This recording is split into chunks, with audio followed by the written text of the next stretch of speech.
Halo semuanya, selamat pagi. Semoga semua dalam keadaan sehat saja. Kita mulai pertemuan kita sekarang membahas tentang fluida dinamis. Fluida dinamis itu berarti adalah fluida yang bergerak. Minggu lalu kalian sudah belajar tentang fluida statis, dan kali ini kita belajar tentang bagaimana kalau fluida itu bergerak. Fluida dinamis dalam definisinya merupakan segala fenomena zat, baik itu cair maupun gas, yang mengalami proses perpindahan atau disebut juga mengalir. Seperti air mengalir atau juga udara berhembus, udara atau angin yang berhembus. Oke, sekarang kita lihat bagaimana contoh-contoh aplikasi konsep fluida dinamis.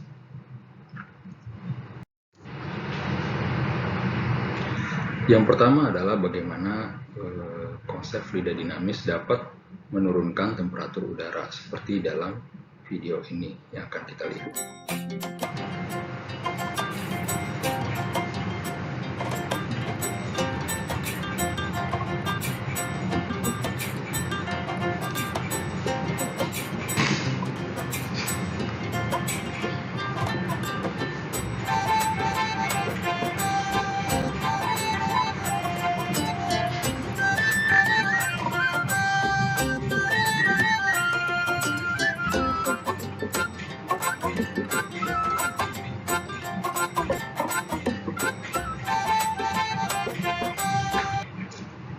Baik, itu adalah contoh aplikasi yang pertama. Dan yang kedua adalah aplikasi di alat penyemprot cairan, atau kalau dulu kalian mungkin akrab dengan alat penyemprot obat nyamuk ya. Kita akan melihat percobaan sederhananya. Di sini saya punya suatu wadah air yang ada sedotannya. Sedotan ini tercelup sampai ke dalam airnya. Nah, sekarang tantangannya bagaimana caranya mengeluarkan air dari sini tanpa menyentuh sama sekali. Nah, saya mau gunakan sedotan satu lagi. Coba ya.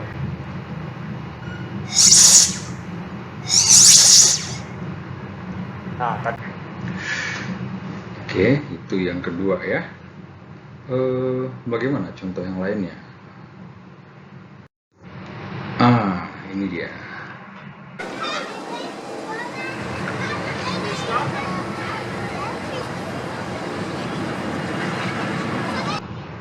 Oke, itu adalah sebagian contoh dari aplikasi fluida dinamis di dalam kehidupan kita sehari-hari.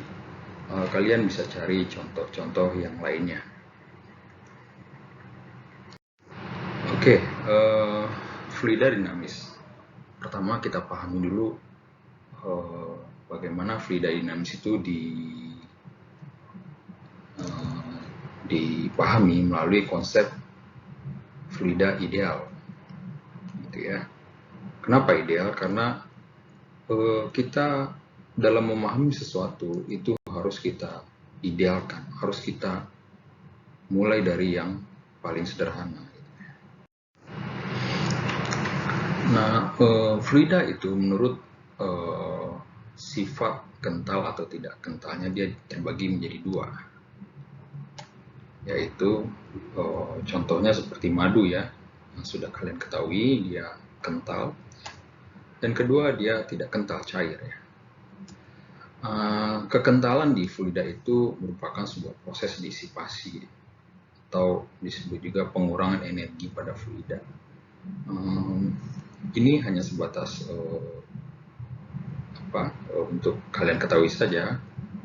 Yang akan kita bahas adalah bagaimana penurunan hukum fluida dinamis, yaitu penurunan matematis dalam fluida dinamis. di alam tidak ada fluida yang benar-benar memiliki viskositas 0. Gitu. Artinya tidak ada fluida yang memiliki kekentalan 0.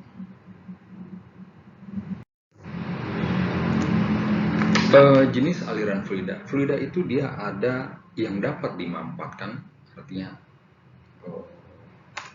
seperti gas ya, dan ada yang tidak dapat dimanfaatkan seperti cairan ini. Umumnya kerapatan cairan selalu konstan selama proses mengalir, jadi sehingga cairan itu dapat kita jadikan pendekatan dalam rumusan fluida ideal. Di dalam fluida dinamis ada dua tipe aliran zat cair ya, aliran fluida. And there's no mixing of the flow. It's all like how you would imagine water flowing through a pipe. Everything is straight and parallel. Turbulent flow, however, is chaotic. There's pressure fluctuations. Oke, yaitu pertama laminar flow, dia mengalir laminar lurus gitu ya, dan dia itu diasumsikan paket-paket molekulnya tidak berbenturan satu sama lain, jadi dia hanya mengalir lurus saja dengan kecepatan konstan. Lalu yang tipe aliran kedua adalah turbulen. Turbulen ini dia di mana paket fluida itu tidak muncul bersamaan, jadi dia saling bertumbukan. Nah, yang akan kita bahas di fluida dinamis ini hanya laminar flow, yaitu kita anggap fluida itu dia mengalirnya konstan, laminar. Sedangkan kalau untuk turbulennya itu tidak akan kita bahas di sini karena itu akan membutuhkan pemahaman yang lebih kompleks, pemahaman dan matematik, penurunan matematik yang lebih kompleks. Aliran laminar bisa kita lihat misalnya di asap ya, seperti asap koko, atau jadi di ujung di hulu hulu keluarnya asap itu bisa kita anggap dia aliran laminar. Tetapi kalau dia sudah ke atas, asapnya itu banyak gaya yang mempengaruhi sehingga dia menjadi turbulen gitu. Sehingga pada kecepatan rendah itu bisa dikatakan dia bersifat laminar. Ciri fluida ideal. Yang pertama, dia tidak memiliki kekentalan dan juga gesekan, atau artinya viskositasnya 0. Ya. Walaupun itu tidak mungkin di dunia nyata ya. Lalu yang kedua, dia tidak dapat dimanfaatkan. Volume dan massa jenisnya konstan. Artinya dia volume dan massa jenisnya konstan ketika dia diberi gaya. Yang ketiga, dia mengalir laminar flow ya, kecepatan fluidanya mengalir konstan. Dan yang terakhir, dia tidak memiliki gaya tegang permukaan. Artinya seperti yang kalian mungkin ingat ya, sifat dari kohesif dan adesif ya. Nah, fluida ideal itu dia tidak memiliki interaksi antar molekul fluida itu. Jadi sehingga dia tidak ada gaya tegang permukaan. Cairan itu dianggap sebagai sebuah pendekatan yang dapat mewakili sifat-sifat fluida ideal. Walaupun faktanya kita tidak mendapatkan fluida yang benar-benar ideal di alam ya. Oke, itu sebagai pengantar fluida ideal. Sekarang kita masuk ke bagian pertama dari konsep persamaan kontinuitas. Kalian pasti pernah mencoba hal ini ya, menyiram tanaman. Yang pertama itu dengan selang terbuka, lalu yang kedua itu kalian tutup misalnya sebagian selang ya kan. Kalian akan merasakan bahwa selang yang kalian tutup setengahnya itu akan terasa lebih kencang alirannya kan.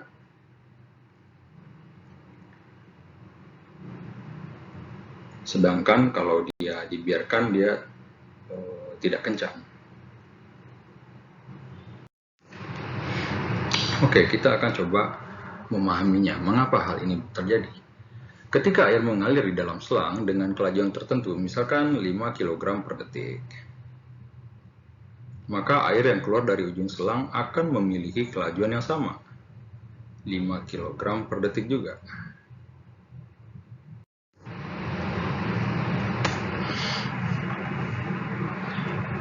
Nah, laju aliran massa pada posisi yang pertama itu sama dengan laju aliran massa pada posisi kedua. Jadi aliran massa di sini sama dengan di sini. Ya. Sehingga dia kuantitasnya sama, jadi bisa kita samakan. Nah, bagaimana massa jenisnya? Karena massa jenisnya sama, bisa kita abaikan. Jadi sisi kiri massa jenisnya sama dengan sisi kanan, rho 1 sama dengan rho 2. Sehingga inilah yang dinamakan persamaan kontinuitas. Nah, persamaan kontinuitas ini dia sudah memprediksi bahwa ada perbedaan massa jenis. Gitu. Cuman di fluida ideal kita anggap dia tidak ada perubahan massa jenis. Gitu. Sehingga oleh karena massa jenis fluida yang tidak termampatkan selalu konstan, sehingga persamaan dapat kita reduksi menjadi A1 dikali V1 sama dengan A2 dikali V2. Di mana didefinisikan Q itu adalah laju aliran volume atau dikenal juga sebagai debit aliran. Yaitu dia adalah volume persatuan waktu. Sedangkan A itu adalah luas penampang dari fluida yang mengalir, dan V itu adalah kecepatan aliran elemen fluida. Gitu ya. Sekarang kita coba di contoh soalnya bagaimana. Misalkan selang taman memiliki bukaan yang tidak terhalang dengan luas penampang 2,85 kali 10 pangkat min 4 meter persegi yang digunakan untuk mengisi ember air selama 30 detik. Volume ember adalah 8 kali 10 pangkat minus 3 meter pangkat 3, jadi sekitar 2 galon. Pertanyaannya adalah tentukan kecepatan air yang keluar dari selang melalui lubang yang tidak terhalang tersebut.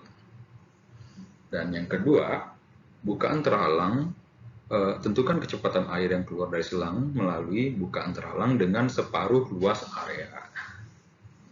Gitu. Oke, kita coba bahas. Laju aliran volume Q, yaitu debit, sama dengan volume ember dibagi dengan waktu pengisian, ya kan? Karena dia sampai penuh ya. Oleh karena itu kecepatan air adalah V sama dengan Q per A. Sehingga kita dapatkan kecepatan aliran air adalah sebesar 0,936 meter per detik. Nah, pertanyaan yang kedua,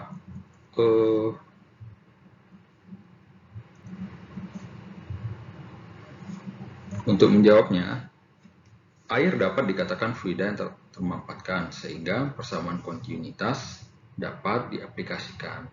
Nah, ketika bukaan selang yang tidak terhalang luasnya adalah A1, dan kecepatan yang selang air yang ditentukan di bagian A yaitu V1, nah, sehingga dan diketahui bahwa A2-nya adalah setengah dari A1.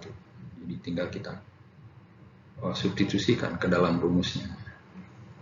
Sehingga V2 adalah A1 per A2 dikali dengan V1.